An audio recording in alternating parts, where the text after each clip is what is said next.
കപ്പ കൊണ്ട് എന്തൊക്കെ തയ്യാറാക്കാം അല്ലേ? അപ്പോൾ നമ്മൾ ഉണക്കക്കപ്പ കൊണ്ട് പുട്ടുണ്ടാക്കിയിട്ടുണ്ട് പൊടിച്ച് അല്ലേ? നമ്മുടെ പച്ച കപ്പ കൊണ്ട് പെട്ടെന്ന് തന്നെ നമുക്ക് ഒന്ന് കപ്പപ്പുട്ട് തിന്നണമെന്ന് തോന്നിയാലോ.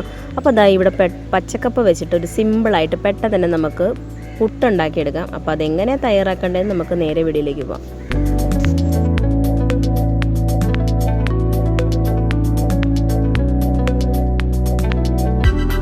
അപ്പോൾ പച്ചക്കപ്പ കൊണ്ട് പുട്ടുണ്ടാക്കാനായിട്ട് ഇവിടെ ആദ്യമേ തന്നെ പച്ചക്കപ്പ എടുത്തിട്ടുണ്ട് കേട്ടോ. അപ്പോൾ അതിൻ്റെ പകുതി ഒരു വലിയൊരു കപ്പയാണ്, അതിൻ്റെ പകുതിയാണ് ഞാൻ എടുത്തിരിക്കുന്നത്. ഇത് വെച്ചിട്ട് നമുക്കൊരു 2 പുട്ട് മുതൽ 3 പുട്ട് വരെ തയ്യാറാക്കാം. അത് ഓരോരുത്തരുടെ പുട്ടുകുറ്റിയുടെ ഇതനുസരിച്ചിട്ടാണ്. അപ്പോൾ അതിൻ്റെ തൊലിയൊക്കെ കളഞ്ഞിട്ട് ഞാൻ നല്ലപോലെ കഴുകി എടുത്തിട്ടുണ്ട്. അതിനുശേഷം ഇതുപോലെ നമ്മൾ ചിരകി എടുക്കുന്ന ഒരു സാധനം വീട്ടിലുണ്ടെങ്കിൽ അത് അത്രയും നല്ലതായിരിക്കും. അല്ലാന്നുണ്ടെങ്കിൽ നമ്മുടെ മിക്സിയിലിട്ട് ഒന്ന് മിക്സ് ചെയ്തെടുത്താലും മതി. ഇതായിരിക്കും ഒന്നുകൂടെ നല്ലത്. ഇതുണ്ടെങ്കിൽ നിങ്ങൾ ഇതുപോലെ ഒന്ന് ഉരച്ചെടുക്കുക. നമ്മുടെ ബീട്രൂട്ടും ക്യാരറ്റൊക്കെ ഉരച്ചെടുക്കുന്ന സാധനം ഉണ്ടല്ലോ, അത് വെച്ചിട്ട് ഇതുപോലെ ഒന്ന് ഉരച്ച് നല്ലതുപോലെ എടുക്കുക. ഈ ഒരു പരുവത്തിൽ നമുക്ക് കിട്ടും കണ്ടോ. ഇങ്ങനെ ഇരിക്കണം. ഇത് നമുക്ക് മൊത്തം നല്ലതുപോലെ ഉരച്ചെടുക്കാം.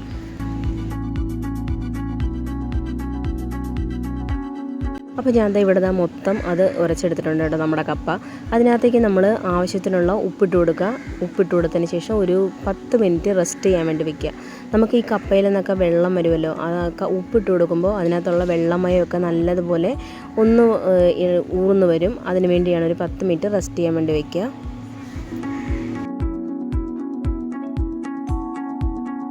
ഇവിടെ ഒരു 10 മിനിറ്റ് റെസ്റ്റ് ചെയ്യാൻ വെച്ചതിന് ശേഷം നമ്മുടെ അതിനകത്തുനിന്ന് വെള്ളമൊക്കെ ഒന്ന് ഊർന്ന് വന്നിട്ടുണ്ട്. നമുക്കത് ഇതുപോലെ നല്ലതുപോലെ ഒന്ന് പിഴിഞ്ഞെടുക്കണം. അതിനകത്ത് ഒട്ടും വെള്ളമയം ഇല്ലാതെ ഇതുപോലെ നമ്മുടെ തേങ്ങാപ്പാൽ എടുക്കുമ്പോൾ നമ്മൾ തേങ്ങ പിഴിഞ്ഞെടുക്കുന്നത് പോലെ തന്നെ ഇതുപോലെ ഒന്ന് പിഴിഞ്ഞെടുക്കണം കേട്ടോ. നമുക്കിതെല്ലാം ഒന്ന് പിഴിഞ്ഞെടുക്കാം.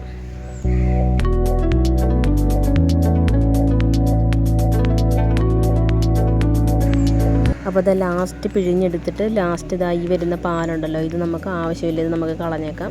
അപ്പോൾ നമ്മൾ പിഴിഞ്ഞെടുത്തിരിക്കുന്ന ആ കപ്പയുടെ ഇത് നമുക്ക് ഒരു പാത്രത്തിലേക്ക് മാറ്റിയതിന് ശേഷം അതിനകത്തേക്ക് ഇച്ചിരി അരിപ്പൊടി ചേർത്ത് കൊടുക്കുക. ബാക്കിയുള്ള നമ്മുടെ വെള്ളമയം ഒന്ന് മാറിക്കിട്ടാൻ വേണ്ടിയാണ് കേട്ടോ അരിപ്പൊടി ചേർത്ത് കൊടുക്കുന്നത്.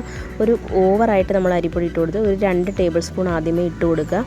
എന്നിട്ട് നല്ലതുപോലെ ഒന്ന് മിക്സ് ചെയ്ത് നോക്കുക. നമ്മുടെ എത്രയൊക്കെ പിഴിഞ്ഞാലും നമ്മുടെ അതിനകത്ത് ഇച്ചിരി ജലാംശം നമ്മുടെ കപ്പയിൽ ഉണ്ടാകുമല്ലോ, അതൊന്ന് മാറിക്കിട്ടാൻ വേണ്ടി മാത്രമാണ്. നമ്മൾ ഒരുപാട് അരിപ്പൊടി ഇട്ട് കൊടുത്തു കഴിഞ്ഞാൽ നമ്മുടെ പുട്ടിൻ്റെ ടേസ്റ്റ് തന്നെ മാറിപ്പോകും.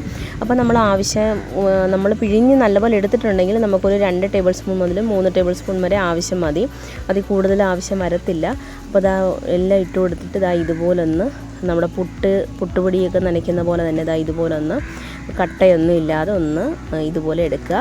അതിനുശേഷം അത് മാറ്റി വയ്ക്കുക. അതിനുശേഷം ഒരു പുട്ടുകുറ്റി എടുക്കുക. നമ്മളെപ്പോഴും പുട്ടുണ്ടാക്കുന്ന പോലെ തന്നെ ഇച്ചിരി തേങ്ങ ഇടുക. അതിനുശേഷം നമ്മുടെ കപ്പയുടെ ആ ഒരു കൂട്ടിടുക.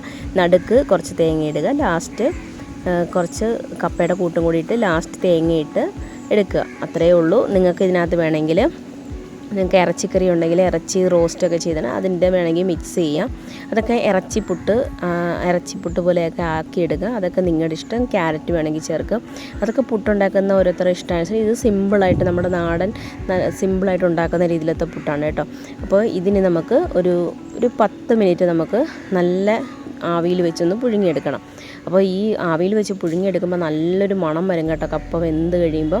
അപ്പോൾ അത്രയേ ഉള്ളൂ. നമ്മൾ സിമ്പിളായിട്ട് നമ്മുടെ പച്ച കപ്പ വെച്ചിട്ട് തന്നെ നമ്മൾ പെട്ടെന്ന് തന്നെ നമ്മുടെ കപ്പ പുട്ടുണ്ടാക്കി എടുത്തിട്ടുണ്ട്.